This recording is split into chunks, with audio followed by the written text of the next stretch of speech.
What's up, guys? I've got a guest here with me today. He's who I was telling you about in my last video. He specializes in life and health insurance, and we've been friends for years.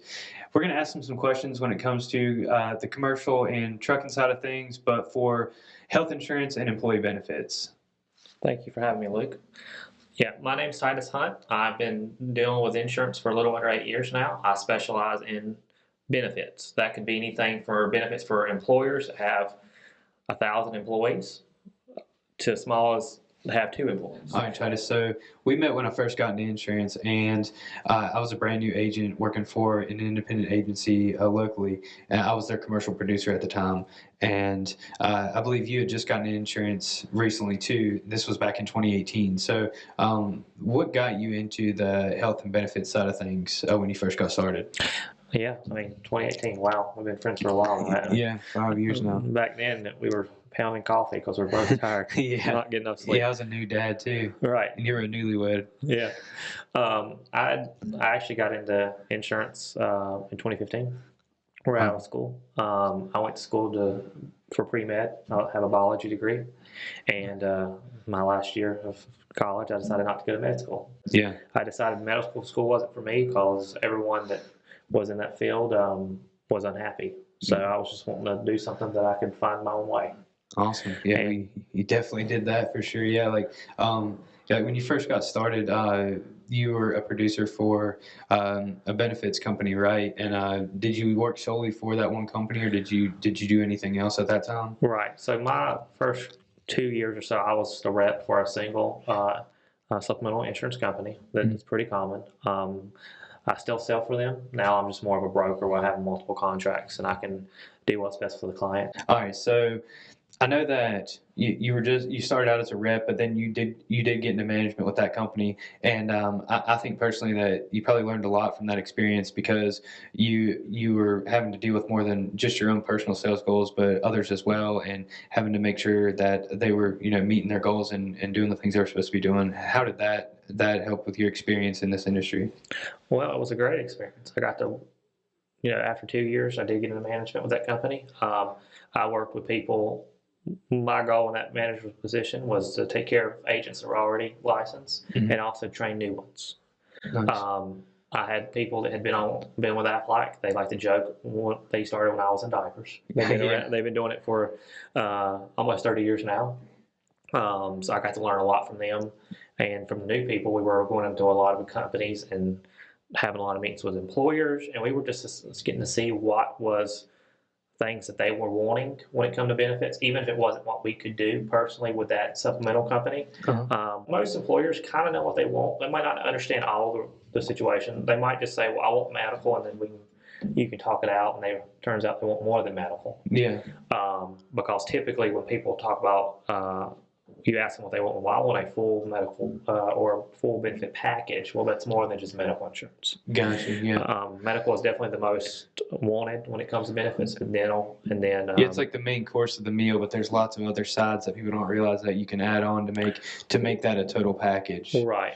I had agents that pretty much what they would do is they would go set appointments with business owners, and I would go and help them run the appointments through the training phase, and that would give me the insight of seeing, not only what we were doing right or what people liked, but also what our competitors were doing right. And that company, it was a great opportunity. I learned a lot. I mean, it was definitely a good opportunity for me to get involved when I did. So, question here, like whenever you decided to leave management, and that was what, the end of last year, the beginning of this year was when you left your management role with that company and went more of out on your own per se. What did that allow you to do versus being just in management with that company? Like, did it allow you to sell other types of insurance or provide insurance with other companies and things like that? Really, what that just allowed me to do was not focus on training other people and focus on my career and growing my client base and working with that. Yeah, creating your book of business for your future and to grow something that is sustainable long term for you. My business partner Paige, we work together on our benefit groups. I mean, he's had 25 years of experience with insurance. And he's the one that you work with when it comes to the health insurance side of things, the major medical. Yeah. I know quite a bit, but he's definitely got way more experience when it comes to that. So we always go in as a united front. We balance each other. We're business partners. We decided together on benefits. But yeah, well, I definitely lean on him for his experience and goes from there. Yeah, well, I know that I've personally had a great experience with you guys because one of my biggest customers, or at least employee size, one of my largest customers, you guys took great care of them on the health insurance and benefit side of things, and I believe they're really happy with the experience and how everything was handled. I know when it comes to pricing, the price is the price pretty much with major medical. No matter who you go with, but it's all about the experience of how the agent and broker handle the situation. And I feel like you guys have more of a white glove experience, and you're strategic on timing of things so that the customer doesn't have any rough patches with that process. Right. We typically like to get benefits started before if you want your benefits to start the first of next month, we like to get it done by the 15th of the month, at the latest the 20th. That way we can make sure people have their cards and everything's in the mail. That doesn't mean we don't make exceptions. I mean, I've had people call me up and say the broker dropped the ball. What can we do? Those enrollments take long. Like we still get it done before the first. It's just there's it's emergency situations sometimes. Most people just say they want benefits, but they don't really know what that means. Right? Yeah. The biggest thing is they think, well, I just want medical insurance because that's what everyone wants. But to be competitive, which is one of the things that business owner wanted to do in their industry, you have to offer almost a full package. Yeah. So, we sat down with that business owner and we found out kind of what they wanted when it comes to the medical insurance. And then I made some observations and just were able to give some idea of some other benefits. Because when we sit down with a business owner, we do our best to give them a full package. Now, we understand if they're completely against offering some of the supplemental stuff. Like some people are just against dental insurance. I don't know why, but that is the case. But a lot of times, if you actually go over what some of these other benefits are, like short-term disability, some of the other supplemental plans, such as a cancer plan, what they actually do for the employee, their employees, they typically are more than happy to offer it. Because, all these plans have deductibles and max out-of-pockets people have to meet when they have major things happen to them. And a lot of times, I don't even remember the statistics, but like it's a small number of people that even have $1,000 to go towards a deductible out of pocket these days. So they can use these plans, disability, those other kind of plans to take care of those out of pocket costs. So a lot of times I'll sit down with employers, they're only concerned about medical insurance. We kind of explain how everything works, and they end up offering a full package to their employees so they can make the decision what they want. Okay, that makes sense. So next question I have for you is, and this is a situation that or I have a lot of companies in this situation, but say that I have a trucking company, they have 5 employees, and they don't have to require, or they don't have to provide major medical or any type of benefits, but they want to. So they've decided that they want to be a more competitive employer, and they're wanting to provide major medical and these benefits. What does that look like for them? Like, how much of it do they have to cover, or do they have to cover any of it? Like, what does that situation look like for them? All right. The law here in North Carolina requires you to cover at least 50% of medical insurance. Okay. Depending on what your employees make, and that's something we sit down on an individual basis. It might be better for them to go to the direct market for the medical insurance. That don't mean you can't provide benefits. Don't mean you can't pay for some of those benefits. Indirect market just means like them going and getting their major medical personally through Blue Cross or Blue Cross and Blue Shield, or like through the ACA, the marketplace. Okay. And that's something that we provide to our clients. I can do those plans for them, so we can, if they do decide to not offer medical insurance for cost or whatever the reason is. Okay. But if I sit down with a business owner and they're not least thinking above $200 per employee per month, we probably going to look at a different route than medical insurance. And that's for a young, healthy individual. That's not counting your older people that may have had not so great medical history, things like that. Well, technically below the 50 employees, they don't actually look at medical history, but they do look at age. Okay. So yeah, we're talking like early 20s. Okay. And, could be a little bit of, it just all depends on what you want too. If you have a plan that has very low deductibles, very low copays to go to the doctor, it's going to be a lot more expensive than if you have those plans that are there if they need it. But Not utilized as much. Not utilized as much. The way insurance works, if you with medical insurance especially, you're going to choose. You kind of get to choose if you want to have a plan that costs quite a bit a month. That way, when you use it, you pay less. Yeah. You're guaranteed to pay that monthly. Or you could have a plan that's a little bit less on the per month, and you're not guaranteed to have to pay a whole lot unless you use it. Yeah. Does that make sense? Right. So if you have a lot of younger people that you just want to help them out, or you just want to put them in a good place where they have benefits and stuff. There's nothing wrong with having a higher deductible plan. Yeah, and it's something like for major situations, catastrophes, that sort of thing. Right. And that's very similar to the physical damage side of my business, which is like comp and collision on vehicles. If you pay a higher deductible, and I know I'm relating people to vehicles, but when you're paying a higher deductible for something, usually the cost for that premium monthly or annually is going to be a lot less because you're taking on some of the risk versus the insurance company taking on the majority of that risk. They're going to charge you more on a monthly or annual basis to kind of cover what they may end up having to pay out. Yeah. All right, Titus. So my next question for you is, when do you have to offer major medical insurance as an employer? Well, the law states that employers that are above 50 employees. Okay. 50 full-time or 50 equivalent. What that means is, say you had 25 full-time, Okay. and then you had like 70 part-time. They take a full-time equivalent is you actually take the part-time people and add their hours together.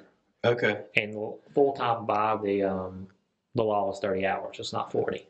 Okay. Yeah. So, if you had two people that are working 15, well, that's one full-time equivalent. That doesn't mean when you have to, because you have to offer benefits after 50 employees. Okay. But that doesn't mean you have to offer benefits to the part-timers. You just have to offer it to the full-time employees. Okay. And when you sit down, you can go over, we kind of educate you on this 30 hours or more a week. But you can decide when it kicks in, up to 90 days. So you can, there are employers that are trying to be more competitive that don't have any wait time, like your full-time benefits kick in. So like you get a new job, you start working for this company, you don't have to wait that 30, 60, or 90-day grace period before you're eligible for benefits. You can get it right out of the gate. Right. That does have to be set up at the beginning of the plan year for the policy, and it's supposed to be the same for everybody. Okay.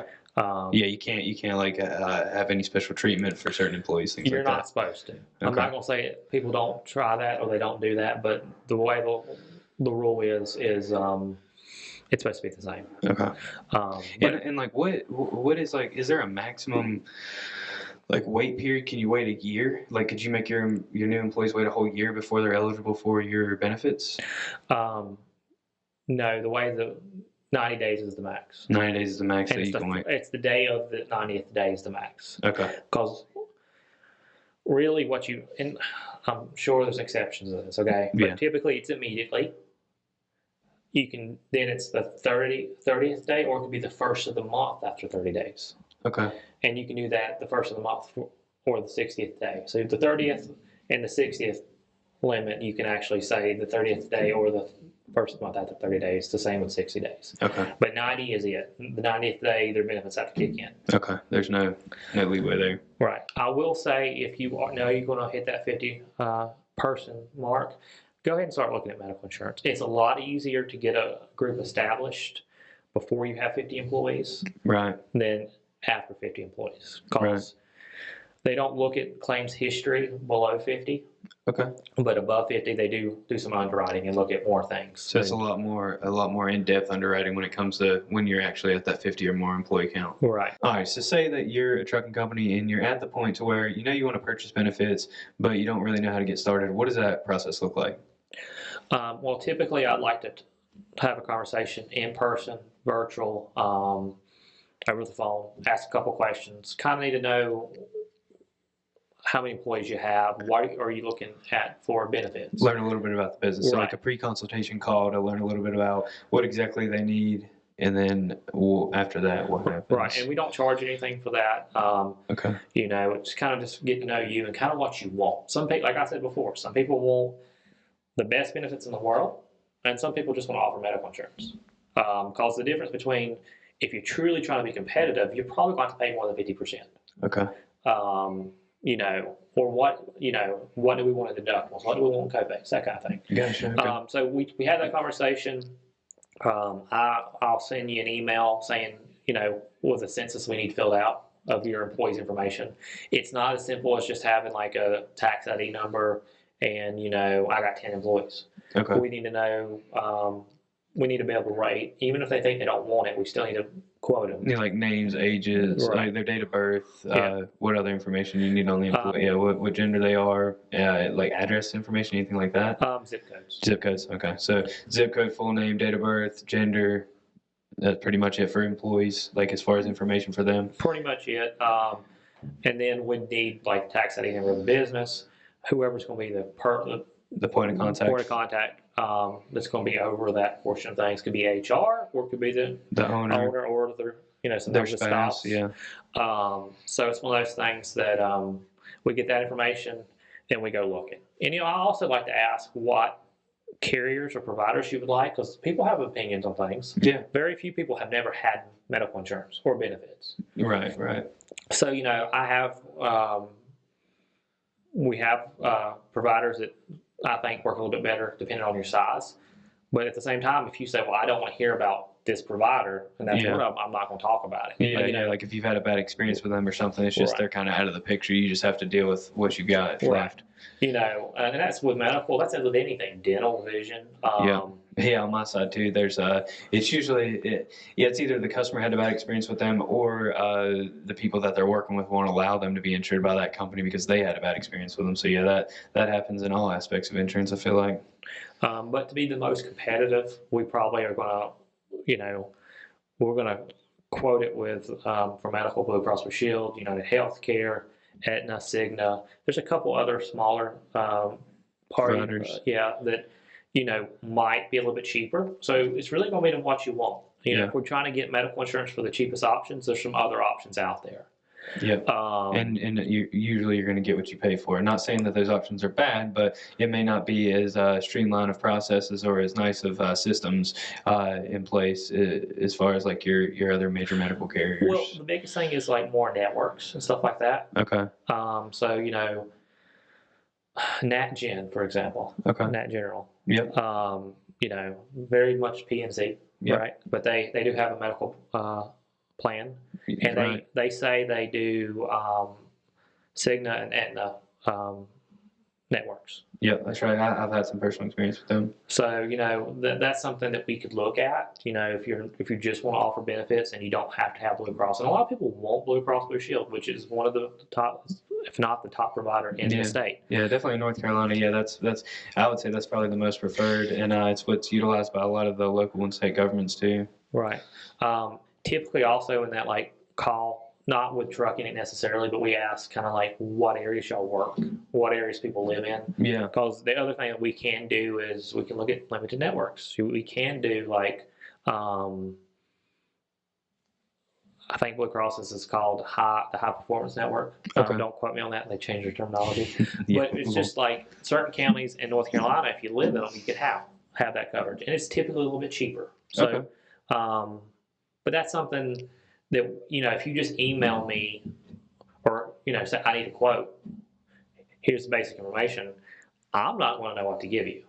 You need to truly understand their entire operation so that you're able to get them the best coverage possible and at the best rate possible, because they could fit one of these situations where they could have a limited network or something like that could possibly save them money. But if you weren't aware that was their situation, you may not offer it to them. Right. Or, think about this. I've had people just say, I need a quote, here's my information, because they know kind of basically what I need, but they already have coverage. And so I go and waste my time trying to quote them with the provider they already have. Yeah. And really below the 50 employee mark, Blue Cross Blue Shield is Blue Cross Blue Shield. Yeah. Above that, there are negotiations that you could save a tad bit of money, but there are not a whole lot of differences. Gotcha. But below the 50-man mark, it would not be worth your time to call multiple brokers if they have all the companies you want to see. If they only have one and you want other options, yes, do that. But as my personal experience, I do ask that if I'm gonna quote it, let me quote it, Yeah. and let us quote it with everything we got, and this is what the options are. It's not going to do you any good to quote it with me, or if you had medical insurance license, if we both have Blue Cross Blue Shield, it's not going to be much difference. Yeah, correct. And I would hesitate if you do get quotes and like these are way cheaper. Let's look at them. Here's the deal. I believe in karma. I really want to take care of you or any of my clients, and sometimes that is you've got a good option. I would just take that. But let's look at them. Let's make sure they're not trying to say it. They're not. Yeah, a lot of times it's not apples to apples, it's apples to oranges. And like us as agents, we can see, like you as the insurance, like since you don't stare at this stuff all day long, and insurance is pretty boring to want to understand unless it's your profession, we can see the little things like the address being different, or deductibles being different, or coverage limits being different. There's lots of things that we'll notice that other agents may do. And not saying they're doing it wrong, but it's just different from how we did it. So that's why the price is different. Like our price could be a lot cheaper than someone else's, and we can't figure out why. Well, it may be because that agent in particular, when they write coverage, they always add these 3 extra things to all their policies because that's what they do. Every agent is going to be different, and not saying that one is covering you better than the other, but they all have different perspectives on how you should be covered. So when it comes to pricing, you shouldn't be scared to share quotes that you receive from one agent with another. It's just allowing those agents to make sure that they're providing the same type of coverage, and then you can decide which agent you prefer versus which price you prefer. Right, because at the end of the day, it's going to be the same price. You got to work with who you mesh with, and like because they are, like I've said in previous videos of mine, like these people are on your team. Like when you're their agent and part of their operation, like they're going to utilize you at some point. So you got to make sure that you guys mesh well and you have a good working relationship.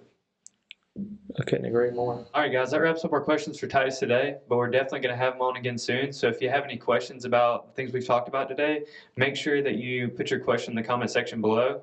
But we'll also have my contact information as well as Titus's contact information in the description below, so that if you have questions when it comes to any of this information or you want quotes yourself, you can contact us. But until next time, thanks for watching, and thank you for coming on, Titus. Thank you for having me.